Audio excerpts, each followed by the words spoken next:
बिस्मिल्लाहिर्रहमानिर्रहीम। अल्लाहुम्मा सल्लि अला सय्यिदिना व मौलाना मुहम्मद व अला आलि सय्यिदिना व मौलाना मुहम्मद कमा सल्लैता अला इब्राहीम व अला आलि इब्राहीम इन्नका हमीदुम मजीद। जी व्यूअर्स, बड़ी तेजी से डेवलपमेंट्स होती हुई नजर आ रही हैं। मरियम नवाज ने ये क्यों कहा दो जजेस के बारे में, दो जजेस को धमकियां और हिट क्यों किया? तो कहा यह जा रहा है कि मरियम नवाज न सिर्फ उन दो जजेस को बल्कि पूरी जुडिशरी को प्रेशराइज कर रही है और खास तौर पर उमर अता बंदयाल साहब चीफ जस्टिस ऑफ पाकिस्तान को प्रेशराइज कर रही है ताकि वो केसेस ना सुने और ये इलेक्शन के मामले में ना आए, और आए भी तो इनके हक में फैसला हो, क्योंकि ये इलेक्शन करवाना नहीं चाहते। अब अगर इसको आप मिलाएं सफदर, वो क्या कहते हैं, कैप्टन सफदर के बयान से कि उसने ARY को इंटरव्यू देते हुए क्या कहा था कि इलेक्शन 2025 को होंगे, तो ये इलेक्शन 2025 को कराना चाहते हैं, उससे पहले ये इलेक्शन नहीं करवाना चाहते। ये क्यों नहीं करवाना चाहते? क्योंकि इनके आकाओं को, बैरूनी हो या अंदरूनी सहूलतकारों को और इन तमाम पार्टियों को पता है कि पाकिस्तान में मकबूलियत किसकी है।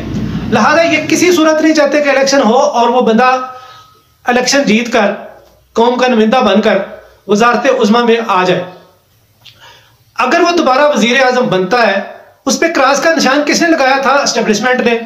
और अभी भी खबर है इमरान रियाज खान की कि अभी तक एस्टेब्लिशमेंट में एक हिस्सा ये चाहता है कि इमरान खान दोबारा इक़्तिदार में ना आए।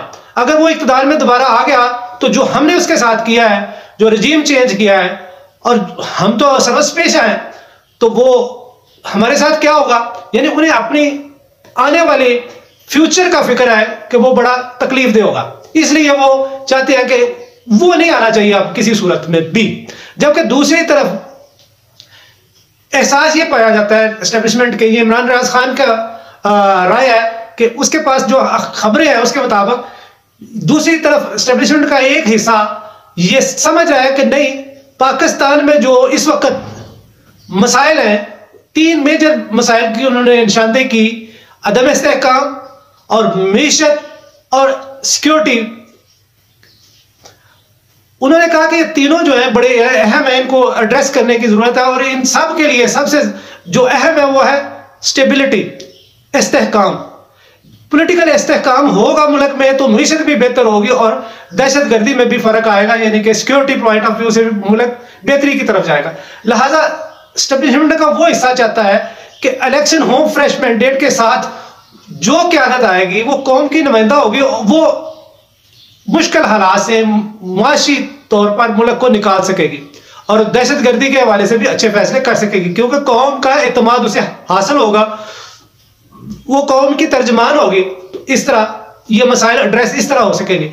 अब जब तक मैं भी ये गौर फिक्र में था कि बार बार कहा यह जा रहा था कि एस्टेब्लिशमेंट तब्दील हो चुकी है, ये हो चुका है, वो हो चुका है, लेकिन मुझे अभी तक यही नजर आ रहा था कि जो उनकी प्लानिंग थी वो उसी प्लानिंग और उसी स्पीड के साथ अभी तक भी काम हो रहा है।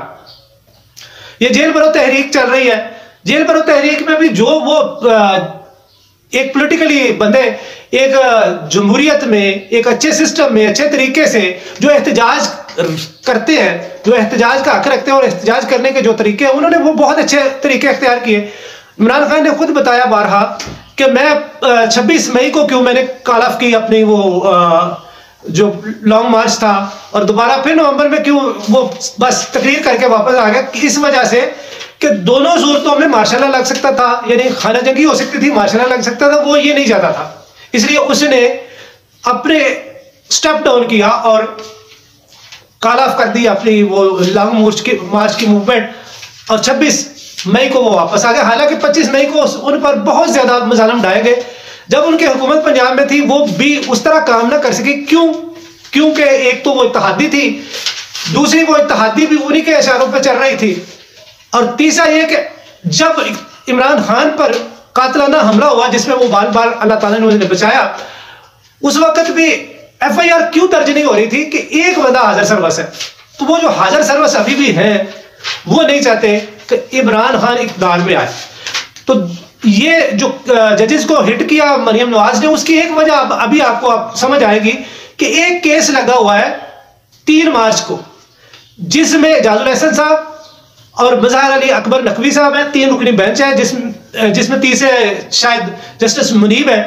ये 3 जजेस के बेंच क्या सुन रहा है? ये सुन रहा है ओवरसीज पाकिस्तानियों के वोट का हक उन्हें दिया जाए।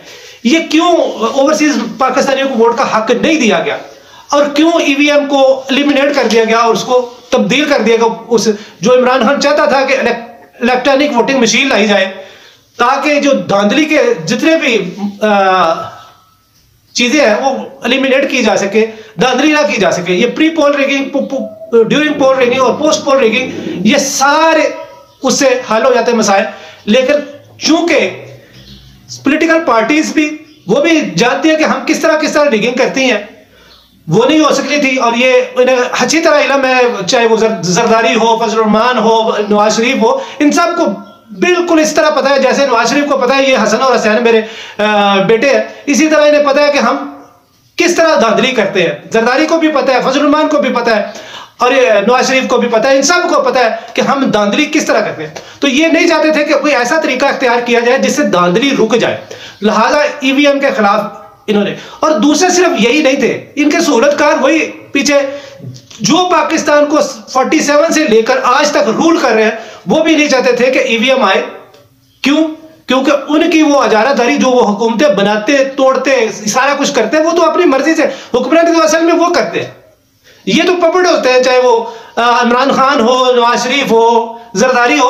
आपने देख लिया जरदारी ने जब कहा था कि हमें तो रहना है, आप लोगों ने चले जाना है, फिर नवाज शरीफ ने जब बातें की तो उसका क्या हुआ? इमरान खान ने तो अभी बातें भी नहीं की थी, उसने तो बातें ही नहीं की थी, अभी तो उसने करनी है, तो उसने अभी बातें ही नहीं की। और अभी उसके साथ ये देख लिया कि ये बंदा हमारे लिए ठीक नहीं है, ये तो हमें कुछ करने नहीं देगा। अगर ईवीएम आ जाती है तो फिर वो जो खुद मैनिपुलेट करके ये अभी जो ख्वाजा से बड़ा शोर करता रहता है, बड़ी बातें करता रहा है असेंबली और असेंबली के बाहर भी, ये कैसे जीता हुआ है सबको पता है, और उसको लाने वाले को भी पता है। वो खुद कहता है, खुद एडमिट किया हुआ है कि मैंने उसे फोन किया और उसने फिर वो रिजल्ट चेंज करवा दिया। इसीलिए वो नहीं चाहते लोग कि ईवीएम आए या ओवरसीज पाकिस्तानियों को वोट का हक मिल सके, क्योंकि 1 करोड़ के करीब ओवरसीज पाकिस्तानी है और उनमें 80 to 90% लोग, पहले नंबर पे तो इमरान खान ने कहा कि 80% लोग वोट देते हैं, पाकिस्तानी नहीं देते लोग, ओवरसीज पाकिस्तानी वोट देते हैं। उन 80% में से भी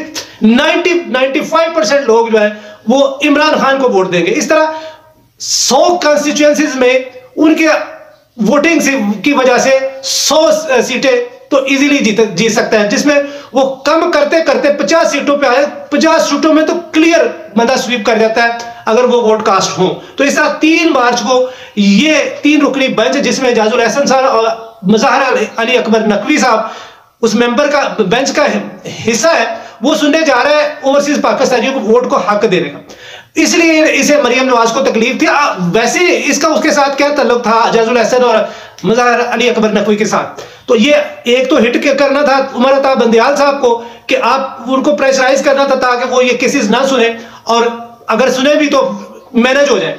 दूसरा ये कि ये जो केसेस सुन रहे हैं ये केसेस ना सुने, यानी कि जो हमने किया है कि ओवरसीज पाकिस्तानियों को वोट का हक नहीं दिया और जो हमने किया कि ईवीएम को नहीं लागू किया, तो ये ना हो।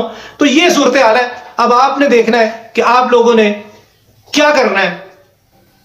90 डेज में इलेक्शन तो अब होते हुए नजर आ रहे हैं कि 90 डेज में इलेक्शन इंशाल्लाह होंगे। अब होता क्या है, क्योंकि पाकिस्तानी पॉलिटिक्स में अभी तक पता नहीं चलता, क्योंकि वो किरदार जो पीछे से सब कुछ मैनेज करते हैं, अब उनका किरदार अगर तो उसको रोकथाम कर दी गई, जैसे कहा यह जाता है कि 9 अप्रैल को अगर रात को एक अदलिया ना बैठती तो माशाल्लाह लग जाता। इसी तरह फिर 26 मई को अगर वो ना इमरान खान रुकता, फिर नवंबर में ना रुकता, तो उस वक्त भी माशाल्लाह की सदा थी। और अब अगर ये इस तरह नहीं चलता, 90 डेज में इलेक्शन नहीं होता और अदलिया इंटरवीन करके ये काम नहीं करती, तो फिर ऐसा हो सकता है। इसलिए अब अगर वो इंटरवीन करती है तो वो पाकिस्तान के लिए बेहतर होगा। तमाम मसाइल का हल इंशाल्लाह अब अदली रास्ते में रुकावट बनकर उन तमाम लुटेरों को, गुंडों को रोकेगी। और पाकिस्तान को प्रॉस्पर करने में एक अहम संग मील का किरदार अदा करेगी। अब तक के लिए इतना ही, दुआ में याद रखिएगा। अपने इस चैनल को भी याद रखें, लाइक करें, सब्सक्राइब करें, लाइक करें, कमेंट करें और दोस्तों के ग्रुप में शेयर करें। अल्लाह हाफिज।